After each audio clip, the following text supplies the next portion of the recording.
Well, good morning or early afternoon, as the case may be. It's about 1 o'clock here on the left coast. Monday, March 16th, 2020.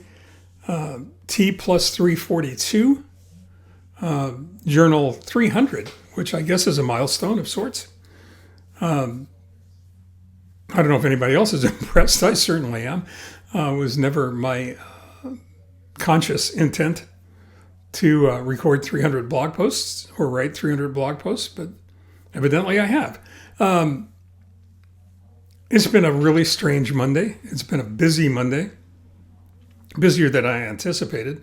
Seems like everything is kind of nuts right now, and nuts and getting nuttier based upon all of the restrictions and concerns, considerations for coronavirus. COVID-19 and everything that's going on. So things are strange in a twisted kind of a way. And there are lots of adjustments that everybody has to make. And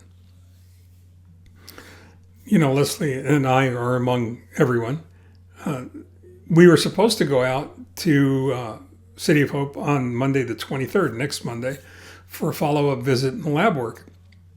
It was interesting because over the weekend I turned around to Leslie and I said, I wouldn't be surprised if we got a message from our doctor and care team that for reasons of concern about the virus and the really vulnerable nature of the entire population at the City of Hope, if they didn't actually postpone that appointment and have me go for lab work remotely, in other words, at a lab out here in Simi Valley, which is there are certainly more than one choice, so that's not a problem.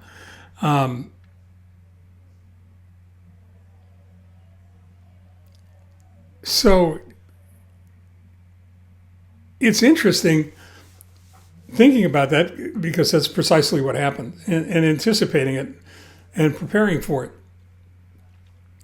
is exactly what the City of Hope is doing, trying to make sure that they have capacity and capability should this virus attack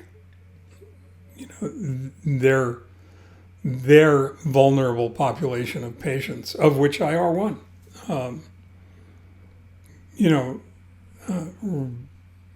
It's realistic to assume that if anything were to happen to me, I would wind up out there.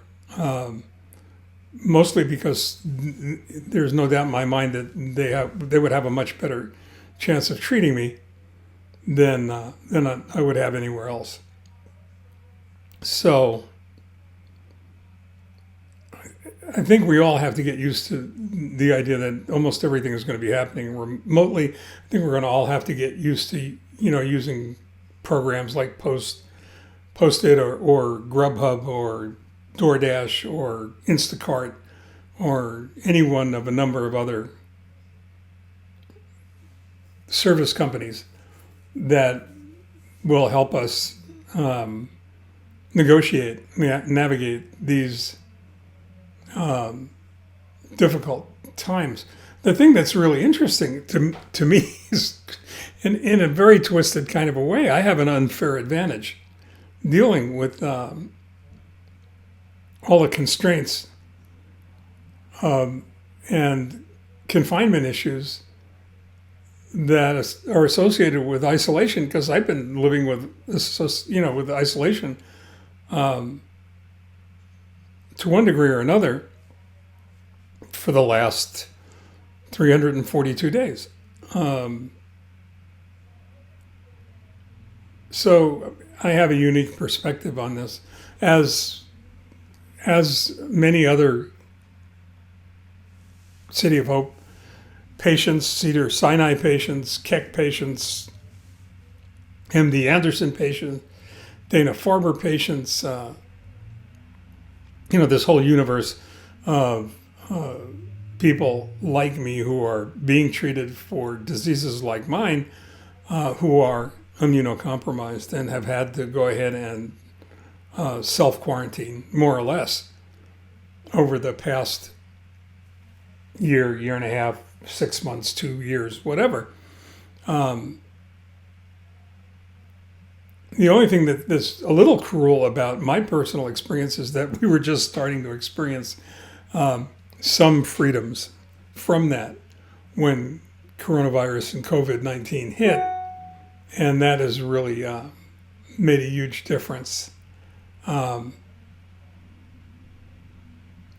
can tell you from my own experience, there are things that you can do to make this less onerous. You can meditate. You can practice mindfulness. You can exercise within the confines of your own home. You can read. You can watch television. You can learn a new language. There are lots of things you can do. You certainly can FaceTime or Skype. You certainly can communicate with your network of family, friends, and family to check up on them and to let them know that you're okay.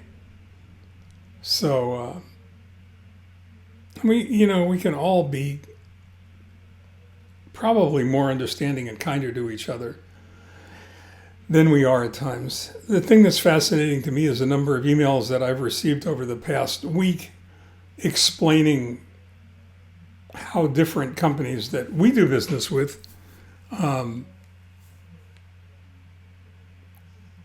are dealing with this challenge and how they're implementing and executing change so that they can continue to operate. I know what I would be doing if I were still in the garage business, if I still had a shop that was operating.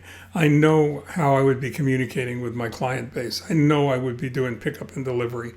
I know I would be instituting a whole different level of conscious cleanliness to ensure that my crew is protected and that our clients were protected. So there's a lot to think about, a lot to talk about as this progresses. Recently on the president's press conference just moments ago, they were talking about this lasting until July or August, which is something I'm sure nobody wants to hear, but very easily could be the truth. The fact of the matter is we don't know, and that's causing most of the angst. So stay calm, take care, be well, practice good hygiene. Don't hoard. I don't know what good it does. It just puts a burden on the system and prevents your neighbors and friends from getting the stuff they need. In the meantime, stay well, take care. We'll be back again as soon as I can. Bye-bye.